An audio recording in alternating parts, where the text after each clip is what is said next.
अस्सलाम वालेकुम दोस्तों, कैसे हैं आप सब। उम्मीद है आप सब खैरियत से होंगे। दोस्तों आप देख रहे हैं इन्फो चैनल। आज की वीडियो बहुत ही ज़बरदस्त है दोस्तों, आपको बहुत ज़्यादा फ़ायदा होगा। ये वीडियो उन लोगों के लिए जो खांसी से बहुत ज़्यादा परेशान हैं। दोस्तों मुझे फेसबुक पे एक सिस्टर का मैसेज आया कि आप बहुत अच्छी वीडियो बनाती हैं, प्लीज़ मुझे खांसी के बारे में कुछ बताएं। तो दोस्तों आज की वीडियो खांसी के बारे में है। अगर आप चैनल पर न्यू हैं तो प्लीज़ मेरे चैनल को ज़रूर सब्सक्राइब करें और साथ ही बेल आइकन ज़रूर प्रेस करें। तो दोस्तों वक्त को ज़ाया किए बगैर चलते हैं वीडियो की जानिब। दोस्तों खुश्क खांसी और बलगमी खांसी दोनों को ख़त्म करने के नुस्खे में जो अज्जा इस्तेमाल होंगे उसमें नंबर 1 पे है शहद। दोस्तों शहद में हर बीमारी का इलाज है। शहद हमारे नबी पाक की पसंदीदा ग़िज़ा है।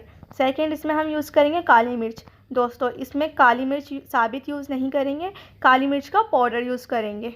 ये मैंने घर में ही कूट लिए हैं, अगर आप चाहें तो पीस भी सकते हैं, लेकिन साथ काली मिर्च से ज़्यादा इस्तेमाल नहीं करना है। दोस्तों अब हम 1 चम्मच शहद लेंगे, आप देख लें जिस तरह मैं ले रही हूँ।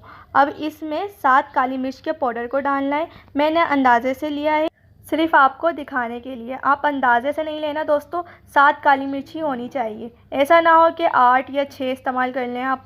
अब इसे मिक्स करके हल्का गर्म कर लें और चम्मच तब्दील करके पी लें।